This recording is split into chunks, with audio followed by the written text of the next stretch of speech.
할렐루야. 복된 주일에 사랑원에서 또 가정에서 예배하는 모든 분들을 주님의 이름으로 환영하고 축복합니다. 독수리는 성경 여러 구절에 등장하고 있습니다. 독수리는 새끼를 등에 태우고 나는 세심하고 보호 본능이 강한 모성을 가지고 있습니다. 창공을 높이 나를 수 있는 힘이 있고요. 속력을 내는 날렵함도 있고 먼 거리를 날아가는 지구력도 가지고 있습니다. 독수리 관련하여 이야기 하나를 드리고 싶은데요. 이 어미 독수리가 이 새끼 독수리에게 하늘을 나는 훈련법입니다. 절벽에서 떨어뜨려서 새끼 독수리가 날갯짓을 하면서 날아가는 훈련을 하게 됩니다. 그런데 처음에 떨어뜨렸을 때 한 번에 성공할 리가 없잖아요. 떨어진 새끼 독수리는 가속력과 함께 밑바닥을 향해 떨어질 수밖에 없습니다. 그러나 바닥에 닿기 전에 어미 독수리가 날개를 펴서 새끼 독수리를 받아내고 다시 안전한 곳으로 옮긴다라고 하는 것이죠. 이 과정을 몇 번을 해야 되는지 정확하게는 알 수 없지만 여러 번 반복하지 않겠습니까? 절벽에서 떨어뜨리고 또 그때마다 새끼 독수리는 본능으로 살아나려고 날개짓을 하게 됩니다. 날개를 퍼덕이면서 나름 애써 보는 것이죠. 그러나 이내 날지 못하고 떨어질 때 밑바닥에서 누가 기다리고 있습니까? 어미 독수리가 기다리고 있습니다. 자칫 잘못하면 크게 다칠 수 있는 위험한 순간을 넘겨 다시금 보금자리로 옮겨주는 그런 비행 훈련이 반복됩니다. 그리고 어느 날 때가 되었을 때 새끼 독수리가 날개에 힘을 얻고 또 하늘을 날 수 있는 창공을 날아갈 수 있는 그런 독수리로 성장할 것입니다. 여러분, 이 짧은 이야기 속에 새끼 독수리의 입장에서 이런 여러 번의 훈련의 과정을 통해 무엇을 배워가겠습니까? 절벽에서 떨어져 날갯짓을 하지만 혼자의 힘으로 날 수 없을 때 궁극적으로 어미 독수리가 나를 보호해 주는구나, 그리고 안전한 곳으로 다시 한번 옮겨주는 인도하는구나 라고 하는 인도하심의 확신을 갖게 되는 것이죠. 또 하나 새끼 독수리가 무엇을 배우고 확신할 수 있을까요? 죽을 뻔한 위기를 여러 번 넘기지만 그 과정을 통해 혼자의 힘으로 하늘을 날아오를 수 있는 창공을 비행하는 그런 독수리로 성장할 수 있다는 성장의 확신을 배우게 되었을 것입니다. 사랑하는 성도 여러분, 2022년 우리 교회의 표가 무엇입니까? 말씀으로 세워가는 제자 공동체입니다. 이 제자라고 하는 용어가 중요하다고 말씀을 드렸잖아요. 이 제자란 이런 이야기 속에서 어떻게 적용할 수 있을까요? 하나님이 어미 독수리처럼 우리 자신을 보호하시고 선하게 인도해 주신다는 그 확신이 있는 사람이 제자라고 볼 수 있습니다. 한 걸음 더 나아가 제자는 어떤 확신이 있어야 될까요?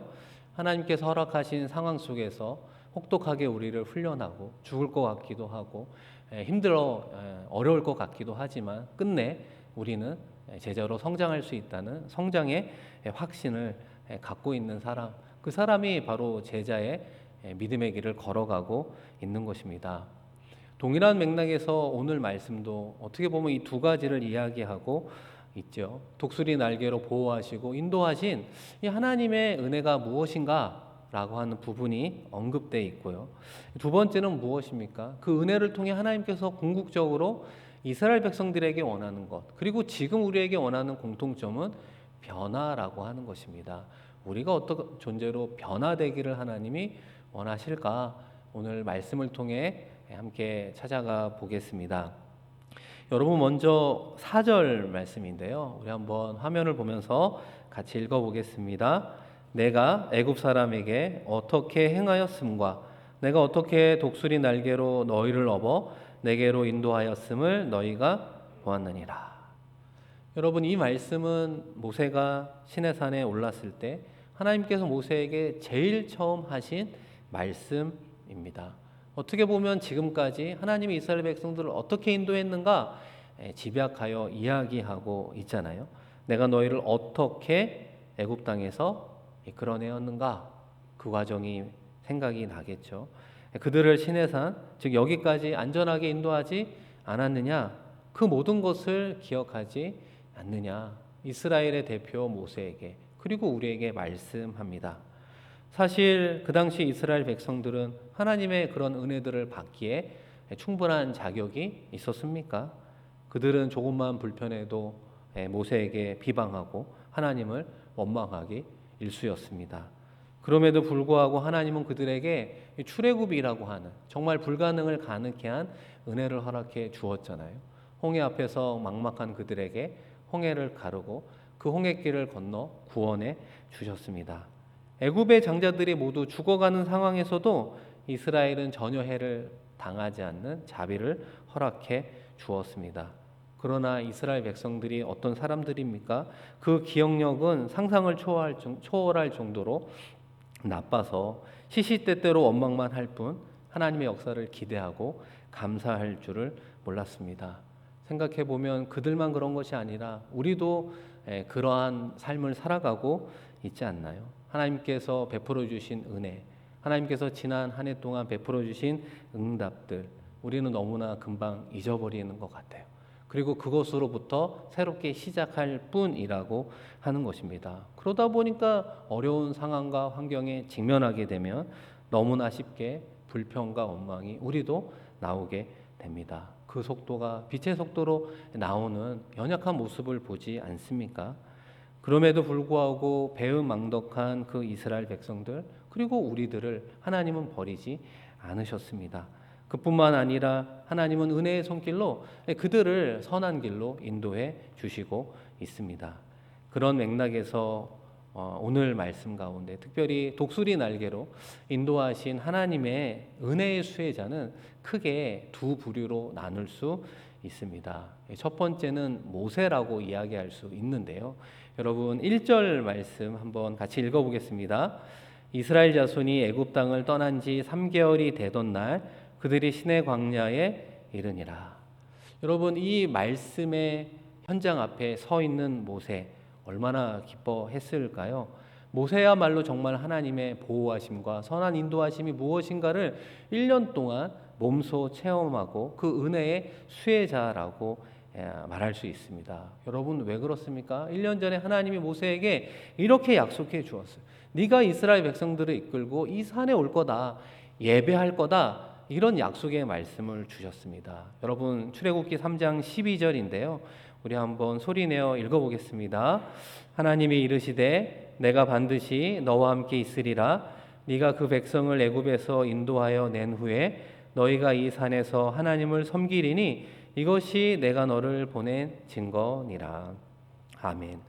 특별히 출애굽기 3장 12절 지금으로부터 1년 전 모세는 꺼지지 않는 떨기나무 앞에서 현현한 하나님을 만나게 됩니다. 그리고 하나님의 소명을 받게 되잖아요. 내가 너를 이스라엘의 지도자로 보내겠다. 그 소명과 사명 그리고 그 소명에 따른 약속의 말씀을 받게 되었습니다. 그리고 1년이 지난 지금 모세와 이스라엘 일행들은 하나님을 만났던 시내산에 다시 한번 서게 되었던 것입니다. 이 모세의 마음이 어떠했겠습니까? 감개무량한 거죠. 정말 기뻐서 어쩔 줄 모르는 어린아이와 같은 마음이었을 것입니다. 하나님이 정말 주신 약속을 주신 것으로 그치는 것이 아니라 성취하시는 여호와 하나님으로 1년 동안 나와 함께 하셨구나 라고 하는 은혜 때문에 그렇습니다. 생각해 보면 1년 전 모세는 어떻습니까? 하나님께서 이런 소명을 주셨을 때 자신은 못 간다고 이야기를 하잖아요. 웬만하면 다른 사람을 보내달라고 이야기하면서 하나님의 진노를 샀던 모세 아닙니까? 하나님의 강압에 의하여 어쩔 수 없이 애굽으로 가게 되었지만 이제 되돌아보니 하나님이 모세를 보낸 것이 옳은 결정이었음을 확인하게 되었습니다. 사랑하는 성도 여러분, 하나님의 인도하심은 가장 좋은 곳으로 우리를 인도해 주십니다. 모세의 모습을 보면서 우리가 알 수 있잖아요.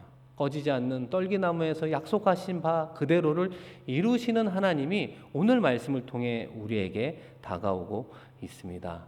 아마 모세는 이 순간 이런 고백을 했을지 모르겠어요. 이렇게 될 줄 알았으면 그때 하나님께 반항하지 말고 기쁜 마음으로 순종하며 갈 걸 쓴 웃음을 짓고 있었을지도 모르겠습니다. 사랑하는 성도 여러분, 지금 모세는 어디에 서 있다고요? 시내산에 서 있습니다. 지금 모세의 나이가 80이 넘은 고령이거든요. 뭐 그때나 지금이나 80이 넘으면 고령이잖아요. 그런데 시내산 앞에 서 있는 모세가 그 시내산을 올라가야 됩니다. 그 시내산의 높이가 2,300m 정도 되거든요. 요즘에 새해를 맞이해서 한국에 계시는 분들이 이제 한라산 정상에 오르는 분들이 많이 있다고 해요. 한라산의 백록담을 보면서 한 해를 시작하고 싶은 이제 그런 생각 때문일 겁니다. 근데 여러분, 한라산의 높이가 얼마인 줄 아십니까? 1950m. 그러니까 이 시내산보다는 좀 작은 거죠.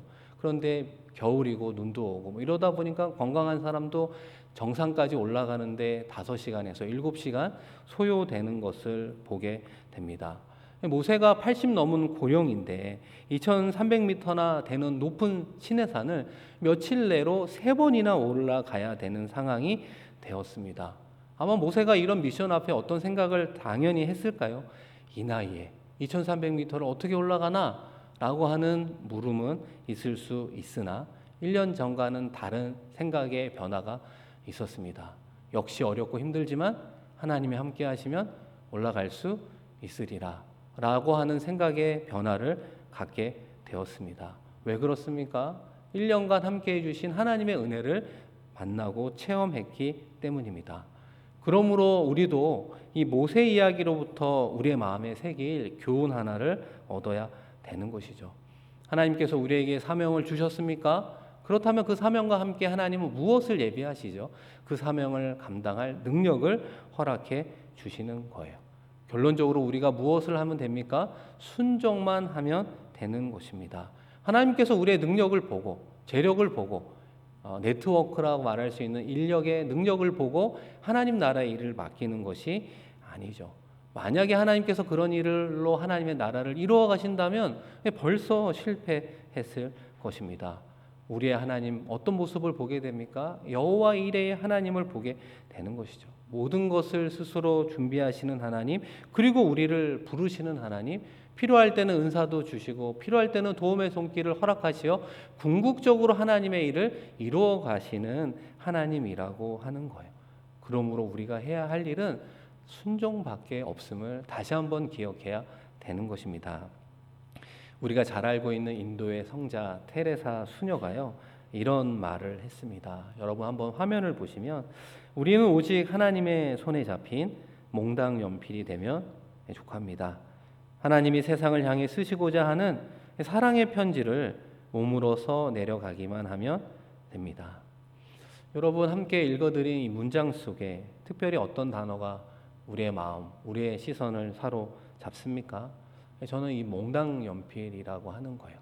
이 몽당 연필이 뭡니까? 긴 연필을 쓰다 보면 작아지고 짧아진 버리기 직전의 연필을 몽당 연필이라고 하잖아요. 몽당 연필은 보잘것없죠. 쓸모없죠. 바로 쓰레기통으로 던져지기 일보 직전의 존재가 몽당 연필이라고 하는 거예요. 우리가 하나님 보기에는 그런 존재 아니겠습니까? 그런데 그 존재가 하나님께 붙들리기만 하면 사람을 살려내는 생명의 도구가 된다는 거예요. 하나님의 사랑의 편지를 써내려가는 선한 도구로 하나님께서 사용해 주신다고 말씀합니다. 2022년 새해를 시작하면서 우리 모두는 작년에 하나님이 베푸신 은혜가 무엇인가를 기억해 보아야 합니다. 1년 동안 베푸신 하나님의 감사의 조건들이 무엇인가 카운트해 보고 또한 함께 나누어 보아야 하는 것입니다. 왜 그렇습니까? 모세가 1년 뒤에 시내산 앞에 섰을 때 다시 한번 도전하는 삶을 살아갈 수 있었던 건 한 해 가운데 베푸신 하나님의 은혜를 기억하는 그 순간부터 그 새로운 한 해를 시작했기 때문입니다. 올 한 해도 우리 가운데 어렵고 힘들고 어려운 일들이 우리가 기다리고 있을 것입니다. 그때 다시 한번 일어설 수 있는 그 힘은 작년에 우리에게 베풀어 주신 그 은혜의 기억으로부터 우리는 서고 우리는 도전할 수 있기 때문입니다. 사랑하는 성도 여러분, 이번 한 주 가정 예배를 드릴 때 특별히 여러분의 가족들과 작년 한 해 받은 하나님의 가장 큰 은혜 한 가지가 무엇인가? 작년을 보내면서 가장 기쁘고 행복했던 것 하나가 무엇인가? 작년을 보내면서 가장 감사한 조건 하나가 무엇인가를 한번 생각하고 나누는 시간을 꼭 가지시기를 부탁합니다. 그러면 부부 가운데에도 자녀들 가운데에도 우리의 심령 속에 하나님께서 함께 하셨던 감사와 은혜와 그 응답의 내용이 우리의 마음에 새겨지는 것이죠. 그 은혜의 기억이 우리로 하여금 어려운 순간 가운데 다시 한번 일어서게 되는 신앙의 힘으로 바뀌게 될 줄로 믿습니다. 두 번째로 이 독수리 날개로 인도하신 하나님의 은혜는 이스라엘 공동체에게 주어졌습니다. 이스라엘 백성들과 언약 체결을 하게 되었는데요. 모세가 이스라엘을 대표해서 시내산에 올라 하나님과 언약을 체결하고 하나님은 모세에게 십계명이라고 알려진 그런 율법을 허락해 주었습니다. 이 시내산 언약이 중요한 건 구약 말씀의 중심, 기준을 이루고 있기 때문인데요. 그 언약의 핵심이 여러분 5절과 6절에 나와 있습니다. 어떤 내용인지 한번 내용을 음미하며 같이 읽겠습니다. 세계가 다 내게 속하였나니 너희가 내 말을 잘 듣고 내 언약을 지키면 너희는 모든 민족 중에서 내 소유가 되겠고 너희가 내게 대하여 제사장 나라가 되며 거룩한 백성이 되리라. 너는 이 말을 이스라엘 자손에게 전할지니라. 아멘. 우리를 어떠한 존재로 삼아준다고 말씀합니까? 하나님의 소유, 제사장 나라, 그리고 거룩한 백성. 얼마나 좋은 말씀입니까? 얼마나 축복받은 백성들의 모습입니까? 그런데 그 중에 하나만 잠시 생각해 보면 이 하나님의 소유라고 표현하잖아요. 모든 민족 중에서 우리를 하나님의 소유로 삼아주겠다. 이 소유라고 하는 단어는 세굴라라고 하는 히브리어인데요. 이거를 가장 잘 번역한 표현은 새번역 성경에 보면 보물이라고 하는 단어로 번역하고 있습니다. 너희를 모든 민족 중에서 내 보물과 같이 만들어주겠다고 약속해 주었던 것입니다. 여러분, 보물이라고 하는 것이 무엇입니까? 우리가 아는 것처럼 특별한 목적을 위해서 구별해 놓은 귀하고 귀한 그런 존재를 우리는 보물이라고 이야기를 하는 거예요. 하나님께서는 우리 모든 사람들을 바라보시면서 특별히 우리 한 사람 한 사람을 우리의 삶의 자리에서 하나님의 나라를 위해서 특별한 보물로 삼아 주셨습니다. 그리고 사용해 주시겠다고 축복의 약속의 말씀을 우리에게 주고 있는 것입니다. 그런데 이 축복의 말씀의 전제 조건 하나가 있다는 사실입니다. 여러분 함께 읽었던 5절 말씀을 다시 보시면 세계가 다 내게 속하였나니 너희가 내 말을 잘 듣고 내 언약을 지키면 너희는 모든 민족 중에서 내 소유가 되겠고. 여러분 전제 조건이 어떻게 표현이 되어 있나요? 너희가 내 말을 잘 듣고 내 언약을 잘 지키면, 이거를 좀 더 줄여보면 잘 듣고 잘 지키면이라고 말할 수 있는 것이죠. 하나님께서 무조건적으로 이스라엘 백성들에게 이런 축복을 주시는 것이 아니라 하나님이 이스라엘 백성들에게 순종을 요구하셨고 순종을 기초로 하여 이런 언약의 관계를 하나님께서 맺으셨던 것입니다. 그래서 여러분 시내산 언약의 특징을 다른 말로 하면 행위의 언약이라고 말할 수 있습니다. 하나님의 구원 받은 백성이니까 하나님의 은혜 받은 자녀답게 하나님의 성숙한 존재로 살아가야 할 그 기준을 제시해 주었던 것입니다. 그러니까 이 부분은 우리가 오해가 좀 없어야 되는데요. 이 하나님의 백성이 되기 위한, 다시 말해서 구원받기 위한 율법과 선행을 허락해 주신 것이 아니라 하나님의 백성이 이미 된 사람들, 구원받은 하나님의 사람들이 지켜야 할 법을 언약으로 주셨던 것입니다. 그런데요, 하나님은 말씀만 하시는 분이 아니라 정말 그런 삶을 살아가는지 실행하시며 그것을 확인하시는 분입니다. 그 언약을 얼마나 잘 지키는가? 하나님께서는 어떤 환경 속에서 그들을 확인하고 있습니까? 이스라엘 백성들은 앞으로 이 시내산 앞에서 거의 1년간 머물게 되어 있습니다. 그런데 시내산 근처에는 물을 마실 만한 샘이 없었던 것이죠. 그러므로 이곳에서 머문다 스테이하고 생존한다라고 하는 것은 철저하게 이 하나님만을 의지하는 훈련을 받게 되는 것이죠. 하나님께서 먹을 것을, 하나님께서 마실 것을 주셔야만 살 수 있는 곳이 바로 이 척박한 곳이요, 이 시내산 주변이었던 것입니다. 하나님이 이스라엘 백성들에게 왜 1년이라는 시간 속에 특별히 이런 척박한 환경, 어렵고 힘든 자리를 두게 되었습니까? 거기에는 목적이 있다는 거예요. 어떤 목적이요? 그들의 변화를 촉구하고 있습니다. 앞서도 말씀드린 것처럼 출애굽하고 여기까지 오는 동안 이스라엘 백성들은 너무나 쉽게 불평과 원망이 나왔습니다. 하나님은 그걸 원하지 않으시죠. 그런 소리를 듣고 싶어 하지 않으시죠. 그렇기 때문에 이곳에서의 훈련을 통해 어려운 상황은 동일한 거예요. 먹을 것과 마실 것이 없는 상황은 동일한데 불평과 원망이 아니라 오히려 하나님을 예배하는 자들로, 하나님을 찬양하는 자들로 하나님께서 그들을 변화시키는 목적이 있었던 것입니다. 제가 중학생 때 저희 가정이 경제적으로 보면 가장 힘들고 어려웠던 시기였습니다. 한 주택 안에 여러 가정이 함께 사는 그런 세입자로 얼마간 생활을 해야만 했습니다. 그러다 보니까 문제가 무엇이냐면 보통 전기세는 이제 가정마다 있는 계량기를 통해서 파악을 하게 되는데 한 주택에 여러 가정이 함께 생활하다 보면 이 전기세를 낼 때도 이 가족 수로 이 n분의 1로 계산해서 내어야 했습니다. 그런데 문제는 이 저희 어머니가 이 빨래를 할 때 물을 좀 많이 사용을 하십니다. 중학생인 제가 보아도 이 물을 너무 안 아끼고 쓰시는 것 같습니다. 아니라 다를까 주인이 지나가다가 보면서 물을 좀 아끼시죠? 이렇게 한마디 하고 지나갑니다. 그 다음에 또 보아도 뭐 잘 안 바뀌니까요. 또 그 말을 하고 또 그 말이 쌓이고 쌓여 잔소리 아닌 잔소리를 하게 되는 겁니다. 그러다가도 이제 잘 안 바뀌니까 잔소리를 넘어 어느 날은 이 전원을 내려버리기도 합니다. 그러면 당연히 저희 어머니는 또 일어나 전원을 올리고 다시 빨래를 이어가게 됩니다. 어린 나이였지만 빨래하는 어머니의 모습 속에, 그런 상황 속에 계시는 어머니의 마음이 어떠했을까 생각해 보았습니다. 어쩌다가 이런 짜증나는 상황까지 오게 되었을까 생각했을 수도 있죠. 생각하면 생각할수록 마음에 염불이 났을지도 모르겠습니다. 이런 상황 속에 있는 저도 싫었는데 우리 어머니는 얼마나 싫었을까요? 또 그렇게 만든 장본인 우리 남편, 우리 아빠를 얼마나 밉고 싫어했을까? 그런데 그때 제가 본 어머니의 그 장면을 지금도 잊을 수 없습니다. 다시 빨래를 시작하는데 고개를 숙인 채 눈물을 흘리시는 어머니의 모습을 보게 되었습니다. 이내 그 입술에서 무슨 소리가 들리는데 짜증도 아니고 원망도 아니었습니다.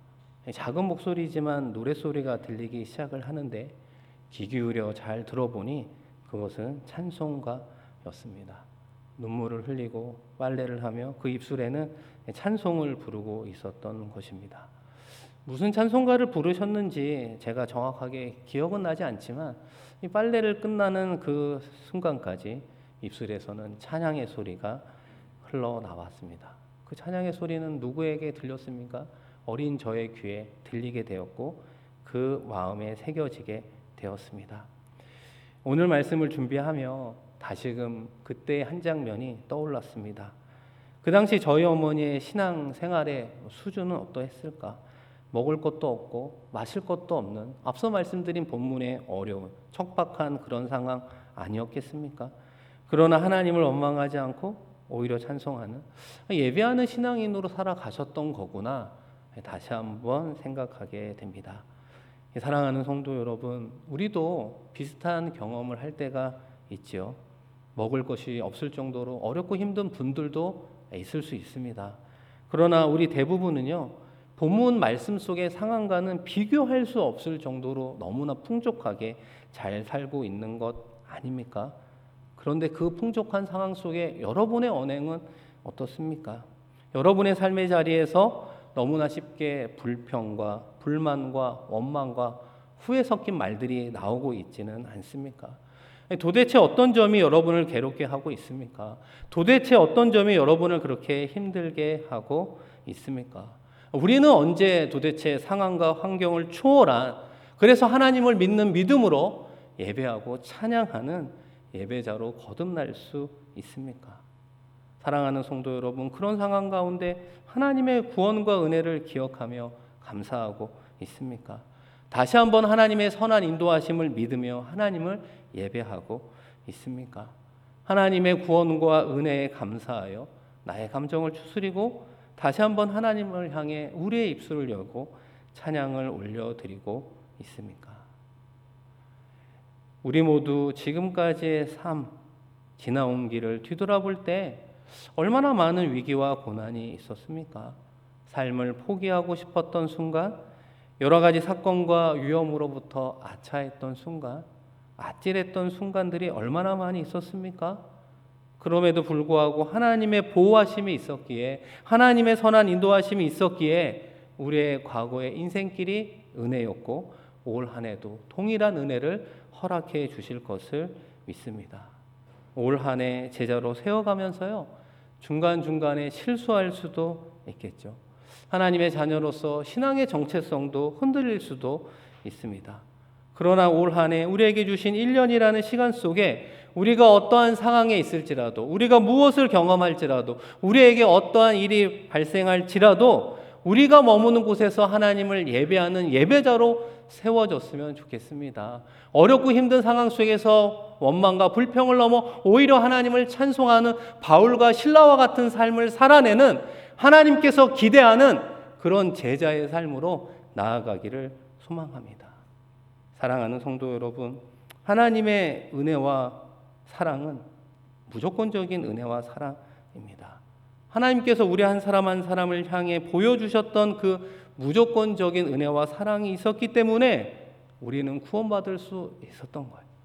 우리가 어떤 사람이기에, 어떤 능력이 있기에, 어떤 선행을 하기에, 어떤 도덕적인 삶을 살았기에 하나님께서 우리에게 구원을 베풀어 주신 것이 아니라 오직 예수 그리스도의 십자가의 사건을 통하여 우리 한 사람 한 사람을 하나님의 자녀로 삼아 주셨음을, 그 구원을 날마다 기억하며 감사해야 되는 것입니다.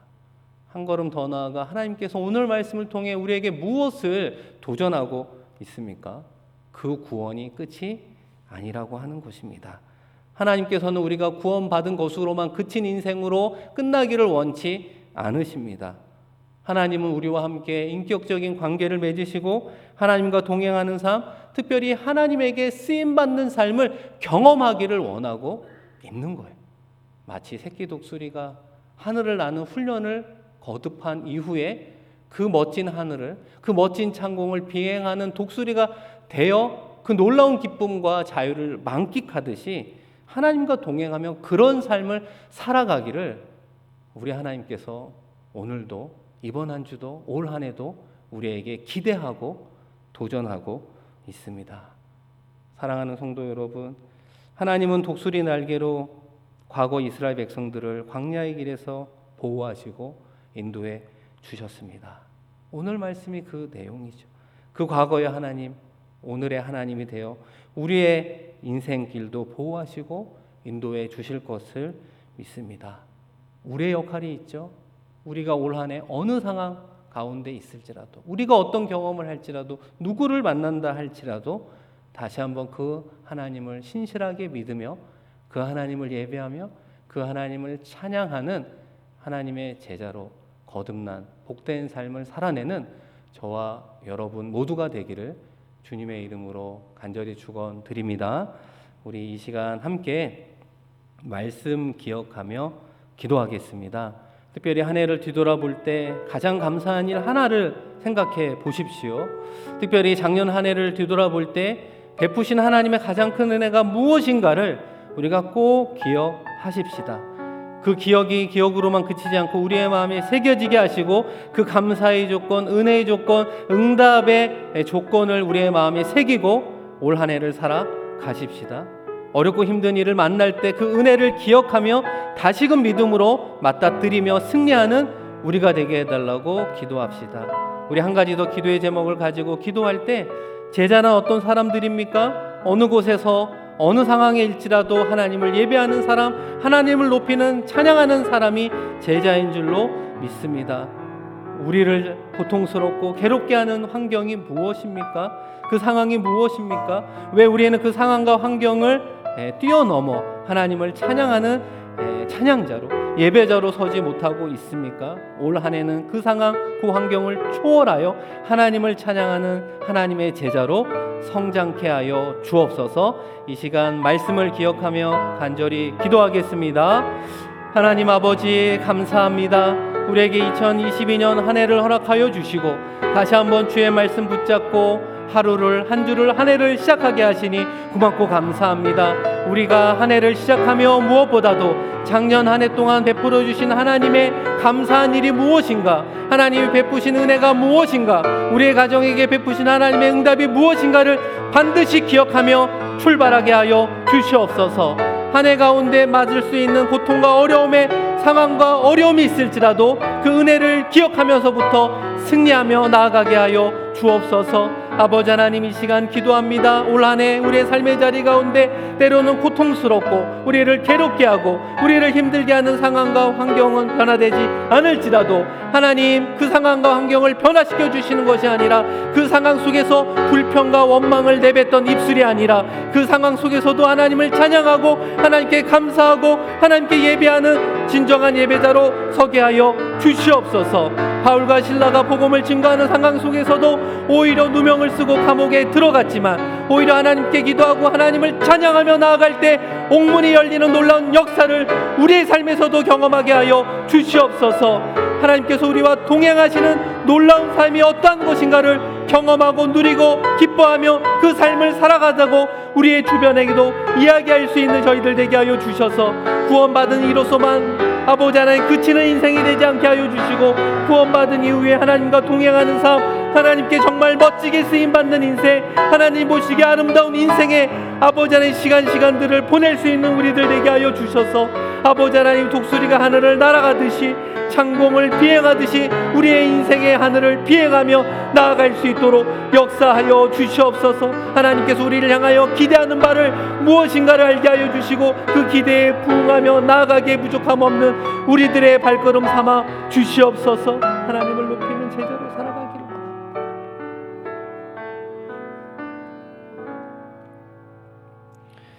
하나님 아버지, 어둠에 갇혀 있던 인생에 아무런 목적도 없이 방황하며 살았던 인생들을 하나님이 친히 찾아와 주시고 손 내밀어 주시고 구원의 길을 열어주셔서 특별히 하나님의 자녀 삼아 주시니 감사합니다.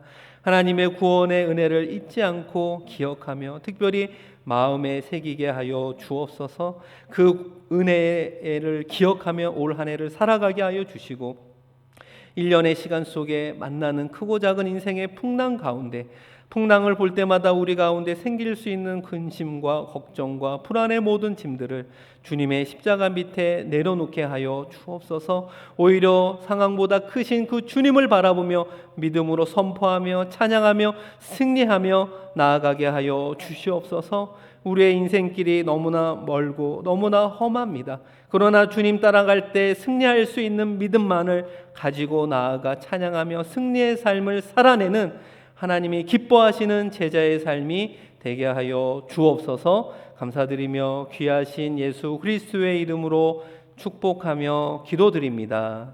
아멘.